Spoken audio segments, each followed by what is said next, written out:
Low pressure area o LPA, opisyal nang idineklara ng Pag-asa bilang isang bagyong Ramil na posibleng tumama sa Luzon sa mga susunod na araw. Pag-asa nakamonitor na 24 oras. Magandang araw Pilipinas, ito ang Pilipinas Weather ngayon, ang programang hatid na tapat malinaw na pagkakatiwalang ulat panahon sa buong bansa. Ngayong araw ng Biyernes, October 17, opisyal nang binansagang Tropical Depression Ramil ang low pressure area na ilang araw nating minomonitor sa silangan ng Luzon.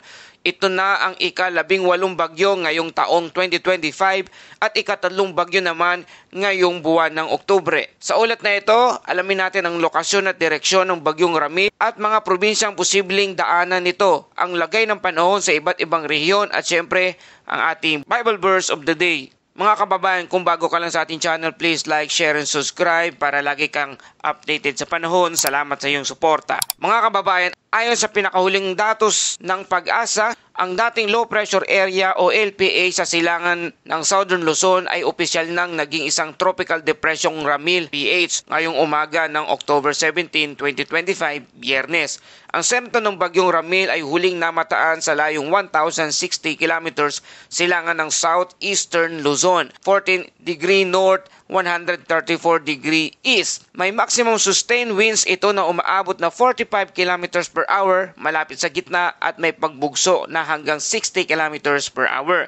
Kumikilos ito pakanluran, hilagang kanluran, west-northwest sa bilis na 15 kilometers per hour. Ayon sa forecast, posible itong lumapit sa Bicol Region at Eastern Visayas sa loob ng 2 hanggang 3 araw at maaari itong magpalakas pa bago tuluyang lumapit sa Southern Luzon. Kung magpapatuloy ang trend, posibleng maglandfall ito si Ramil sa bahagi ng Aurora o Quezon sa mga darating na araw. Ito ang mga posibilidad na maapektuhan: Bicol Region, Albay, Sorsogon, Catanduanes, Camarines Norte at Camarines Sur, Quezon Province, Aurora at Rizal, Metro Manila at Central Luzon Provinces, Bulacan, Pampanga, Nueva Ecija, Tarlac, Bataan, Eastern Visayas Provinces, Samar at Leyte. Sa mga lugar na ito, asahan na ang maulap na kalangitan na may kalat-kalat na pag-ulan at thunderstorm, habang posibleng maranasan ang malalakas na ulan at pagbaha sa mga mabababang lugar. Mga kababayan, kung mapapansin natin, halos kaparehos ng daan ni Bagyong Neneng noong nakaraang taon ang trend ng Bagyong Ramil. Kaya malaking posibilidad na tamaan din ng heavy rain ang Bicol at Central Luzon.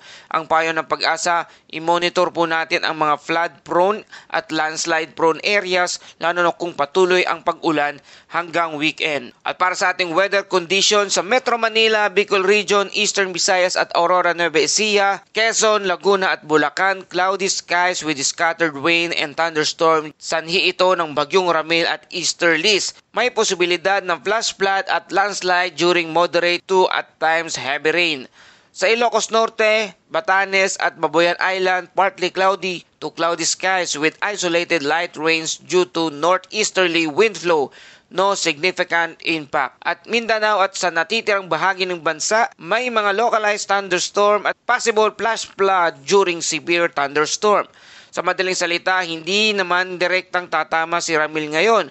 Mararamdaman pa rin natin ang epekto ng kanyang outer rain bands, lalo na sa silangang bahagi ng bansa. Kaya kung may lakad ka ngayong weekend, magdala ng payong mga kababayan para iwas abala. At para sa ating forecast, wind and sea condition sa Luzon at Visayas, light to moderate winds from northeast to northeast to east. Slight to moderate seas na may alon na 0.6 hanggang 1.5 metrong taas. Northern and eastern Luzon, moderate winds from northeast, moderate seas na may alon na 1.2 to 2.1 metrong taas. At sa Mindanao, light to moderate winds from southeast to east, slight to moderate seas na may alon na 0.6 hanggang 1.2 metrong taas. Mga mangingisda, huwag munang lalayag kung malapit kayo sa silangang baybayin. May posibilidad po ng malalakas na alon sa mga oras na ito. At para sa ating Bible verse of the day mula sa Psalms 46 verse 1, God is our refuge and strength, an ever-present help in trouble. Kahit anong unos o bagyo, may Diyos tayong sandigan, huwag tayong mawala na pag-asa. Gaya ng Bagyong Ramil na may hangin at ulan, may dahilan din ang bawat bagyo sa buhay natin. Mga kababayan, sa ngayon, 3 bagay ang dapat nating bantayan. Una, ang intensification ng bagyong Ramil, posible itong mag-iisang tropical storm sa loob ng 24 oras o 48 hours. Pangalawa, ang direksyon. Kung mananatiling northwest, malaking tsansa na maglandfall sa buong Luzon. At pangatlo, ang rainfall effect. Kahit hindi direktang tamaan, siguradong mararamdaman ang ulan sa iba't ibang bahagi ng bansa. Ang maganda, maaga itong nakita ng Pag-asa kaya may panahon pa tayo maghanda. Kung kayo ay nasa coastal o mountainous area, makinig sa inyong local government unit o LGU alert at huwag nang hintayin pa ang huling sandali bago lumikas. Alam ninyo mga kababayan, bawat bagyo ay paalala na ang panahon ay pabago-bago, pero ang kahandaan ay pwedeng manatiling matatag. Kaya laging handa, laging alerto at laging may pananampalataya sa Diyos. At yan ang kabuang ulat ng panahon ngayong araw ng Biyernes, October 17, 2025. Huwag kalimutang i-like, share, and subscribe ang ating channel sa Pilipinas Weather Ngayon. Salamat sa iyong patuloy na pagtutok at pagsuporta. Para sa real-time update, manatili lang dito sa ating channel at ihahayag natin ang ulat mula sa DOST Pag-asa. Ito ang Pilipinas Weather Ngayon na laging nagpapaalala, mag-ihanda, mag-iligtas, mag-i-alerto. Ingat tayong lahat!